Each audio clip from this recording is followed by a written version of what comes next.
Hey everyone, my name is Matt Walsh. I'm the co-founder of Castle Island Ventures, an early stage blockchain-focused fund based in Boston, Massachusetts. I am really fortunate to be sitting down with Jeremy Allaire, the co-founder and CEO of Circle. Jeremy, thanks for doing this today. Absolutely. Great to be sitting here with you, Matt. Great to be reconnecting. Jeremy, why don't we just start it off? There's a lot to talk about in the stablecoin landscape. I want to talk a lot about USDC, but maybe as a way to start it off, could you just introduce yourself and maybe talk a little bit about the path of Circle that led you to USDC? Yeah, absolutely. Thanks. So I'm Jeremy Allaire. I'm the co-founder and CEO of Circle. Founded Circle about 8 years ago in 2013, and by way of background, I've been building kind of internet platform, software platform businesses for almost 30 years, and sort of got started in the early days of the internet. Have built a lot of different kind of products, from programming languages and virtual machines to media infrastructure, communications infrastructure, a lot of things. And in 2012, like a lot of people, went down the crypto rabbit hole and got very, very excited about what I sort of thought of as sort of the kernel of the next logical infrastructure layer, the internet. And in early 2013, when my co-founder Sean Neville and I were founding Circle, we were really excited about this idea of sort of connecting the existing financial system into this world of digital currency and blockchains. We sort of thought of it as like a hybrid model, where you could bring things like dollars or pounds or euros and bring them onto these public networks and kind of enable those currencies to be utilized the same way like Bitcoin can, but basically have, inherit what we sort of thought of as like the superpowers of the internet, the ability to transmit globally, instantly, for nearly free in an open, interoperable way, the same way we had sort of a set of protocols for the web of content and communications. That this really represented the birth of a set of protocols for money on the internet. And there were a lot of things we were excited about early on that we had hoped would sort of emerge technically, like the idea of what we now call tokens, but basically issuing assets on these public networks. And once you had these issued assets on these networks, actually being able to program them, or sort of the idea of programmable money and smart contracts, which were, back in early 2013, mostly, as I say, like ideas on napkins. And but we were convinced, having worked on a lot of fundamental infrastructure technology, that would emerge. We thought it would take like 3 to 5 years, but we wanted to build something to kind of prove this model. And we started out by building a consumer-facing product on top of the Bitcoin network. And in early 2013, there was a lot of hope that like Bitcoin was like the first mover project. There was a meaningful community, and like some of these ideas for how to evolve the public blockchain network would sort of come out of the Bitcoin space. And so we tried to build a way to take dollars and pounds and euros and transmit them over the Bitcoin network. And that was actually, I wouldn't say it was an awful idea. We ran into a lot of limitations with that. And in late 2016, early 2017, Ethereum had kind of gotten to a place where it was sort of production beta, and it had a lot of the primitives from an infrastructure perspective that we had originally been excited about. And so really about 4 years ago, we began work on what's now known as USDC. So kind of conceptualized a little bit differently as more of a market infrastructure and a public protocol that anyone can connect to, the same way anyone can kind of connect to HTTP, but with a governance framework around it, where we had, governance around fundamental standards of compliance and information security and reserves, and the kind of regulatory framework that was needed, and then worked on that with Coinbase after we had kind of gotten the initial regulatory approval to launch it in 2018, and then made it more broadly available. And so that was sort of a little bit of the journey into USDC. We've worked on a number of products over the years in crypto trading and exchange, but really a couple of years ago just got 100% focused on how do we take what 2 years ago we saw was clearly product market fit, and really build a broader set of services around it, and just really try and make that infrastructure super successful. And so it's grown a lot since then. It's remarkable. So I think I first met you at the end of 2014, maybe early 2015 when I was at Fidelity, and you came in, you gave this great talk, and you told us that all of this was going to happen. And in fact, it all ended up happening. I think back then we were talking about open assets protocol and colored coins and all sorts of ways that this might work. But I mean, how do you stay up on it? I'd imagine that if we have this conversation in 3 or 4 years, there will be other blockchains and other implementation methods, and you'll have to evolve even more. How do you stay up on just the layer 1 protocols that will enable some of these things? Wow. It's so funny. I tell people, we were hiring people, they're coming in the company or whatever. And one of the things I tell people when I meet an employee is that I actually don't know that much about the space. I actually know very little because there's so much happening, and there's so much happening with developer teams like all around the world. It's amazing. It's just like, I mean, literally like tens of thousands of teams working on really interesting things. And there's so much like fundamental research that's happening, and, breakthrough, computer science breakthroughs and cryptography breakthroughs. I'm just like floored. I can't keep up with it. And it's my job to try and stay on top of a lot of these things. So I don't exclusively do all of that. Obviously, have a lot of people in the team that are focused on these things. And I would just say, just specifically around your question around layer 1s, there's a lot of layer 1 innovation happening right now. When we first published the first white paper on USDC, there's a lot in there actually. And if you haven't read it, I'd encourage you to, because we're barely getting started with executing what's in that white paper. I mean, sort of like Ethereum took a while for, and still much to go in terms of what was envisioned. But, we envision multiple currencies, multiple blockchains, multiple issuers all around the world, identity protocols, risk protocols, a lot of things that are needed to kind of realize this at a kind of broad-based global mainstream scale. And so there's a lot to still do. And I think one of the things that we, I think conceptualized was, HTTP is a protocol for data and content on the internet. It's a pretty simple protocol, but, what's powerful about it is not tied to one operating system. HTTP works whether you're in, an embedded refrigerator application or Windows or Mac or Linux or a handheld device or a desktop or a server or whatever. It's a lightweight protocol that can work across operating systems, platforms, devices, and so on. And I think when we think about stablecoin protocols, we think about these similarly. And which is to say, there's a lot of competition in these, what I think of as internet operating system layers, which is what I view many public blockchains and third generation public blockchains as representing, as fundamentally like a new form of operating system layer for the internet. And there's a lot of competition. And to say that we know definitively like which of these are going to be what we're using 5 years from now or 10 years from now, I don't think anyone can say that. Like iOS didn't exist in 1995 or 2000 or 2003. It only started to exist or whatever, I guess it was 2007. But iOS is really widely used. So operating systems and platforms evolve, and there's a lot of competition. So I think one of the things that we've tried to do is basically, be open-minded about layer 1s and layer 2s, and just realizing that the capabilities of these infrastructures is a moving target. And I think, kind of protocols for blockchain finance need to evolve with that. Yeah, and certainly we've seen just a tremendous evolution in DeFi, and certainly that has been something that has buoyed stablecoins writ large. And so maybe talk a little bit about how you play in the DeFi landscape, what you're seeing as major demands for stablecoins in that part of the market. Yeah, for sure. It's interesting. When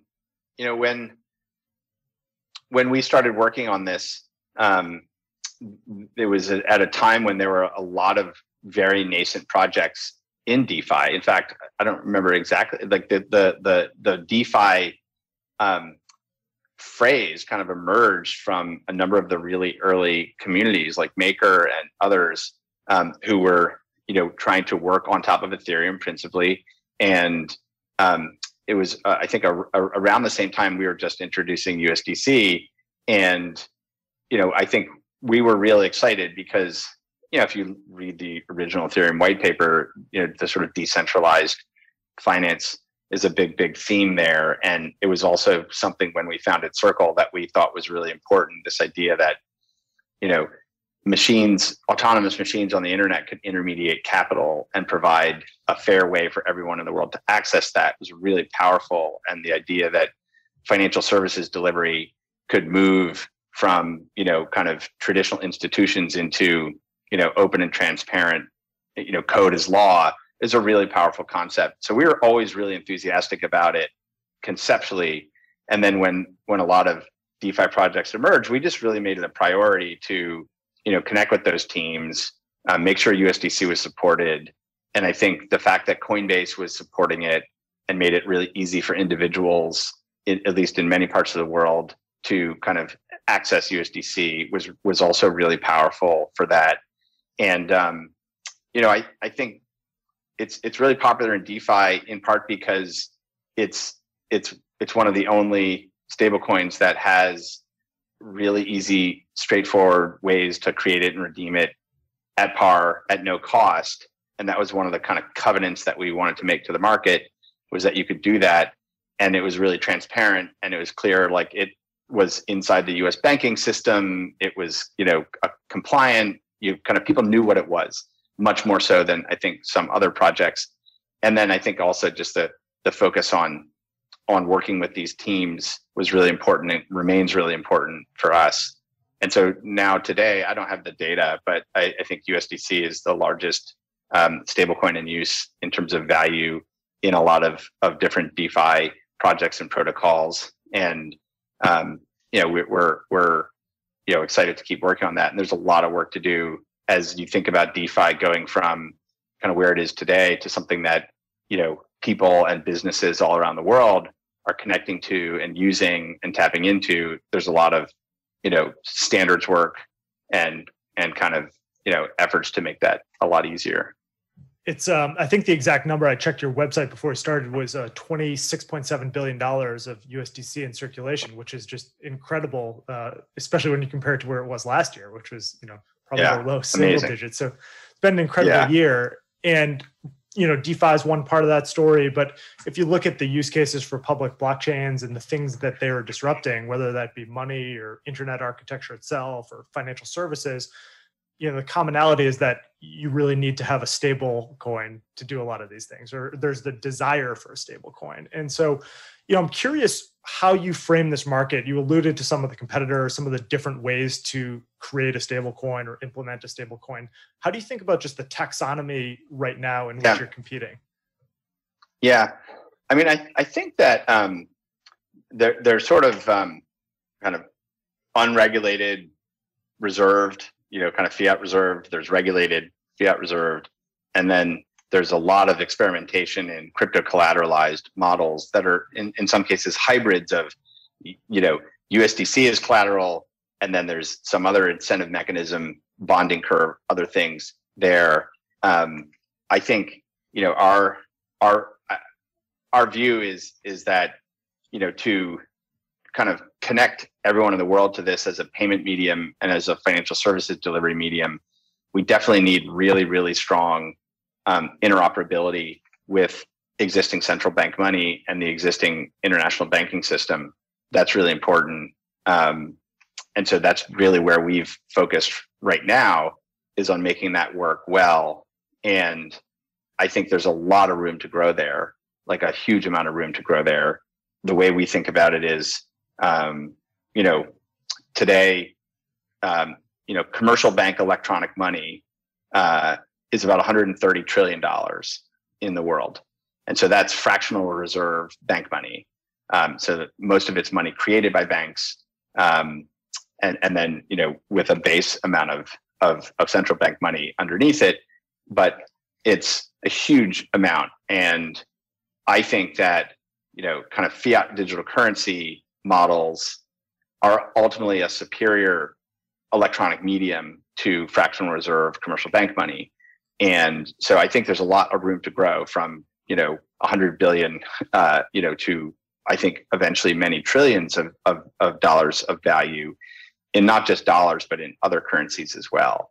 And so there's a lot of growth there. And I think, there's a lot of implications of that in terms of how, not just payments, but how, credit and lending and other things work. And I'm really excited because I think a lot of teams and developers and people in the broader crypto community are very focused on, building models that don't require money creation in the traditional sense. And that's intrinsic to, I think, some of the fundamental crypto economic philosophy as well. So there's a lot to do there. And at the same time, I think, in the future, we can imagine all kinds of synthetic stable value digital currencies. And it's not hard to imagine that. And I'm really excited that there's a lot of experimentation in that area.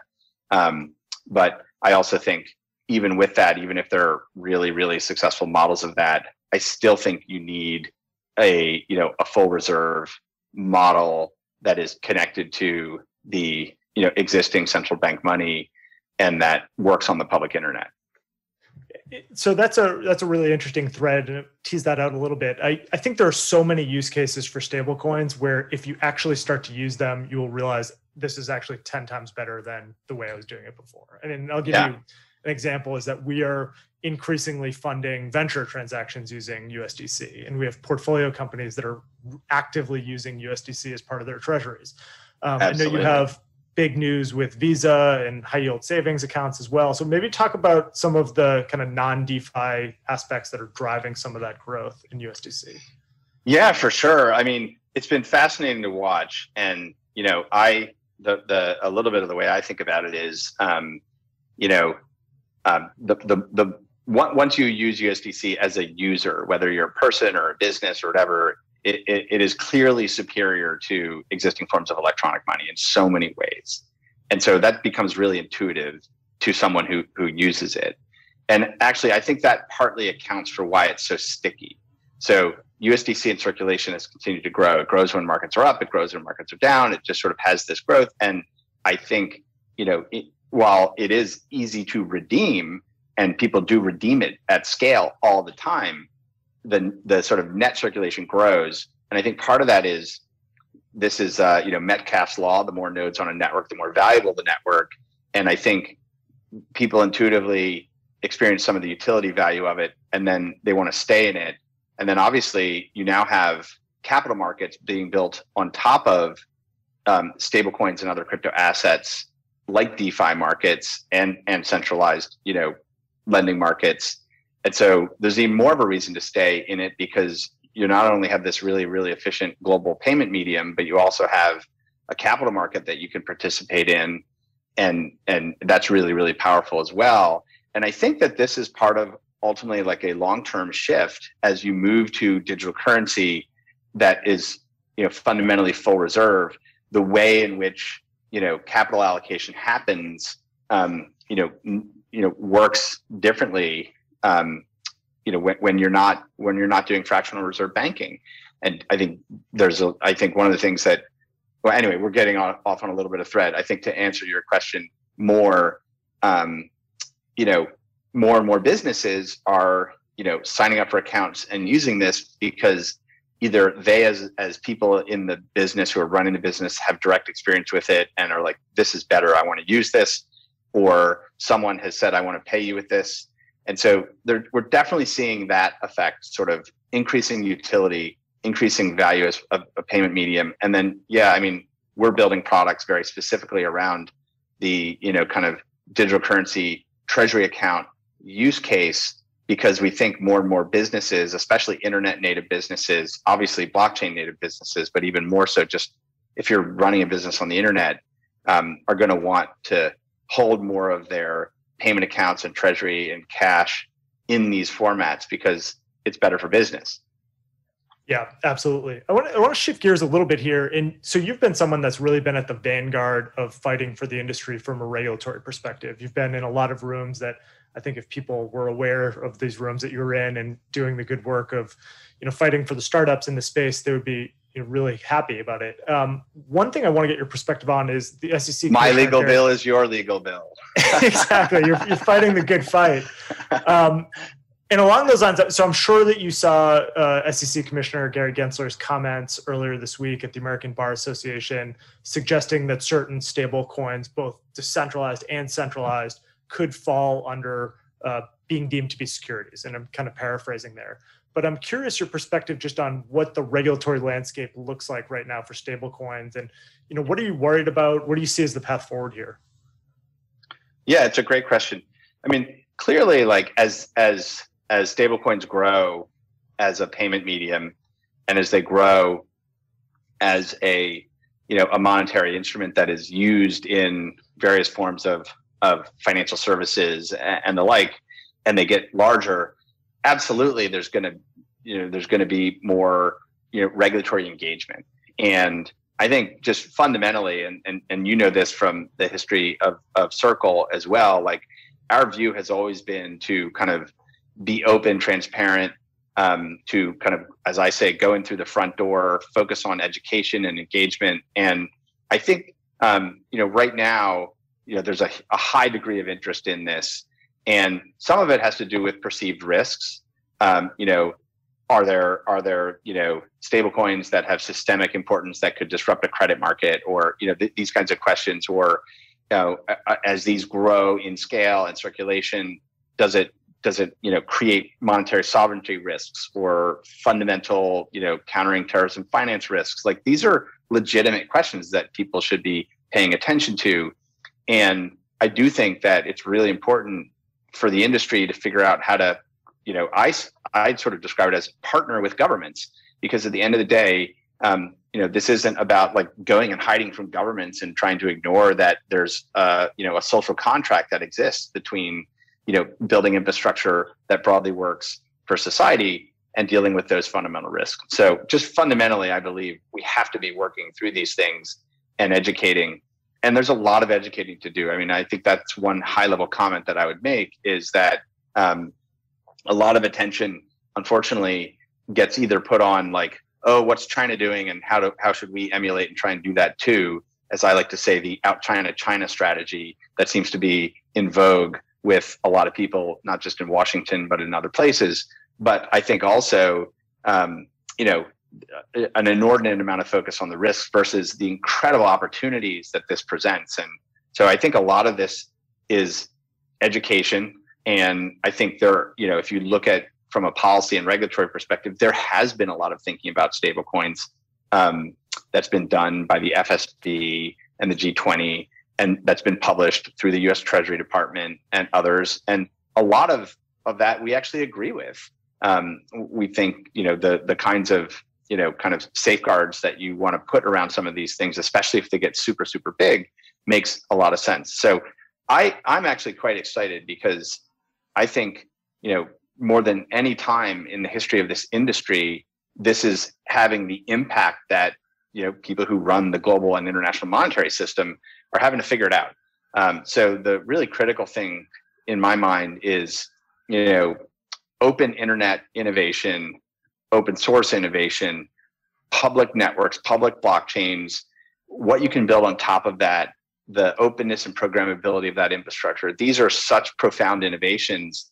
It's sort of exponential tech, as people like to say. These are such profound innovations. And we just need to make sure that, to use an overused phrase, like, we don't throw the baby out with the bathwater, as they say, because the impact on society can be so significant. So there's a lot of work to do on the regulatory side, and I think we're seeing an opening up of a lot more dialogue around it.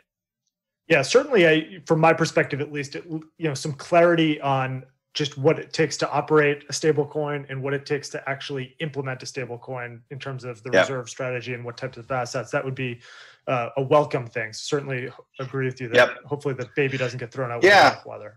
Absolutely. And, in the United States, we operate under electronic stored value and money transmission rules. And that's how USDC has been operated and continues to be.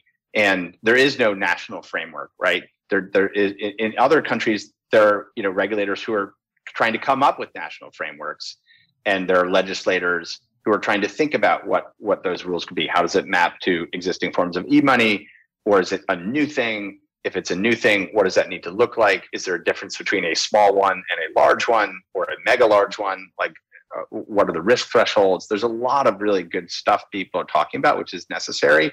But there is no kind of national framework in the United States for that. But clearly, it seems like there's probably going to be one. And so you recently announced plans to go public via a SPAC merger with Concord Acquisition Corporation. So congratulations, first of all. And second of all, would love to just hear more about the transaction itself and what made you decide to go down this SPAC path. Yeah, I mean, I think I've in my career, I've grown and taken multiple companies public through traditional IPOs in the 90s and the 2000s. So understand that really, really well, understand, that there are trade-offs in terms of how things get priced, the marketing dynamic of it, the process. So there's positive things about an IPO and there's negative things about an IPO. Clearly there's, capital markets and the way that private companies become public companies is an evolving thing. There's a lot of activity there. When we looked at, becoming a public company, first, just that's the important thing, is that we believe that building a company like Circle, building something that a lot of other people are building on and depending on, whether those are, projects in this space or major payment companies or other financial institutions that might be integrating and building on top of it, doing that as a public company, we think is really important in terms of accountability as well, and transparency. So those are really important. And then obviously, you become a public company to access capital markets. We've, through the series of transactions, kind of a note financing going into this transaction, as well as the transaction itself, which is still subject to, SEC qualification, shareholder approval, et cetera. And we've been able to raise around $1.1 billion. And that's, I think for us, significant in terms of our ambitions and what we think this market opportunity represents. And so, those are a lot of the pieces there in how we have thought about it. Well, it's great to see companies in this industry like yourselves going public. Do you anticipate that we'll see more and more of this in the years to come from crypto companies? I would think so. I mean, I think one of the things that is really apparent is there's a great deal amount of interest out there in companies in this sector. And there are companies that are, clearly getting bigger and bigger, and where, the public market is potentially a great way to access capital and to operate. And I think as more and more, crypto companies, want to, take advantage of that, they're gonna take advantage of that market and public market. So I definitely think so. And we're already seeing that. I mean, even just in the past 2 weeks, right? We're seeing more of these types of transactions happening. Jeremy, so I think we're out of time here, but this has been a blast. Thanks so much for doing it, and looking forward to seeing you in Boston sometime soon. Absolutely. Thank you so much. Great to chat.